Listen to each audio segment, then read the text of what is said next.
There was a time where 5G phones had to be good and the A series actually had some good phones. This is no longer the case as the Samsung S20, the flagship of 2020, had a roughly 75% faster processor over the Samsung A71 5G you see here. To compare, the Samsung S25 of 2025 has almost a 200% faster chip than the flagship A series of 2025, the Samsung A56. That said, none of this truly matters because it's not 2020 or even 2025, it's 2026, and let's see what it's like using the Samsung Galaxy A71 5G today. Now here's the thing that really confuses me. According to Geekbench, this phone runs the Samsung Exynos 980 chip, which is what GSM Arena says. Apparently, the 5G ultra-wideband version is the only Snapdragon 765G chip, but Antutu benchmark shows that it is that, as well as DevCheck. Furthermore, they benchmark evenly, so I'm assuming that this is a Qualcomm chip, especially since all apps say Adreno 620. Regardless, this suffers the same issue as most phones with the chip lacking a higher refresh rate screen. It's just old. Now, I will say of the A series I have been using, this feels like miles better than the A51 4G and the A42 5G, and of course, even the A15 5G, even though the last one is a 90Hz panel. Overall, I would say that this is the slowest phone that I can handle, with times where I wouldn't have minded a faster operation, but at the same time, I wasn't rushing to get out of this phone, which I enjoy.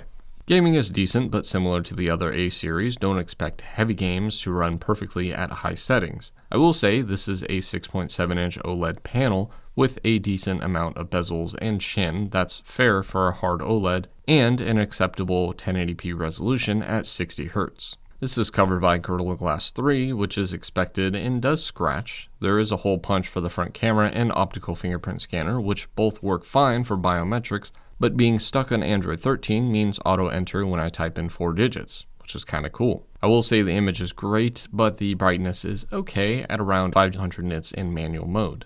As for the body of the phone, having 5G at the time meant that most A series were going to be metal, and this is no different. The metal frame offers a SIM and SD card slot on the top, as well as a microphone, while the left side has nothing and the right side is where the volume and power buttons are. Then on the bottom we have the single loudspeaker, boo, another microphone, a USB-C 2.0 port that allows for 25 watts of wired charging, and a headset jack. Of course, then on the back we have the curved plastic back with a metal rectangle that houses the camera glass that covers this interesting area. As for the internals, we talked about the processor, but the battery is okay. While not horrible, it definitely isn't great, and that's not fun to hear. These batteries are easy to replace, but the phone's not easy on the battery like the A42 5G and the A15 5G were. That said, the A71 5G has a 4,500 mAh cell, while the other two phones have 5,000 mAh cells. A 10% battery increase, but with a 20% or more decrease in battery performance. Hey, at least this phone has double tap to wake and sleep and an always on display and the reaction speed to make those things actually work properly. The cameras are an interesting story as there's a lot of strange camera choices here. On the front, we have the 32 megapixel fixed focus sensor and the quality is expected. Good enough, but not completely terrible. But hey, at least we can do 4K 30 frames per second out of this sensor.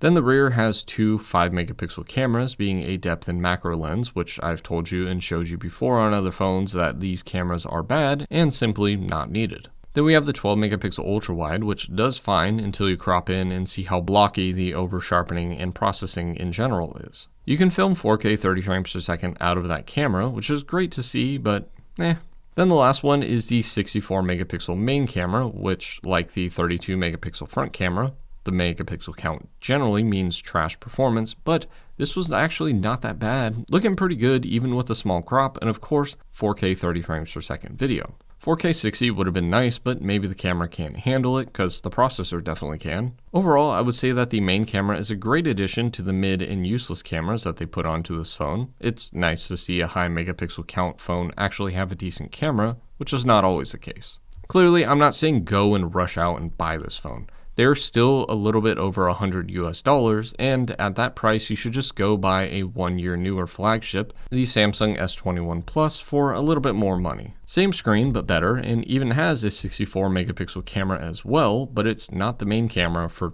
some reason. But what do I like about this phone? Well, it's tall, which, but it's 185 grams, not being too light, but also not being too heavy. There's no eSIM support, which is whatever really, as well as no water resistance, but we do retain a headset jack and a memory card slot.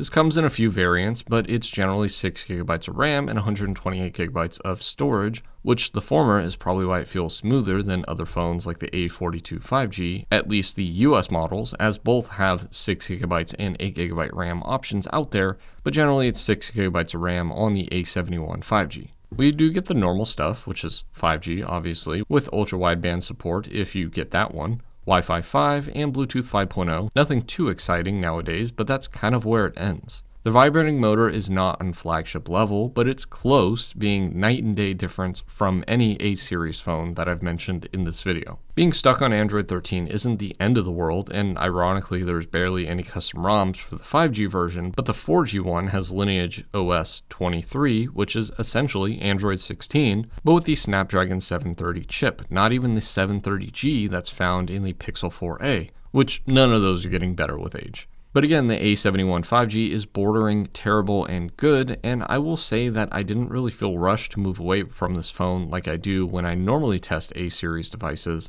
and maybe keeping this on Android 13 is what still makes this a decent phone nowadays. Now, should you buy this phone? Probably not. This one had some problems, so I got it for $5, which is a great deal. Those problems were charging and some issue with the SIM card reading, which is probably why it was just $5. But for $100, I still feel like you should double that budget and just get a better phone, maybe even a Samsung S22 Plus if you're lucky. But again, getting a great deal on this phone isn't a waste because pretty much everything is very usable on this phone nowadays, besides maybe some heavy gaming. I think it looks good as well, but also looks pretty much like any A-series from 2020, kind of like how every Samsung phone kind of looks all the same today. And that's my review of the Samsung A71 5G, the last great A-series phone. It's funny to say because 2020 was the second year of the A-series. But what do you think about this phone? Let me know, and as always, thanks for watching.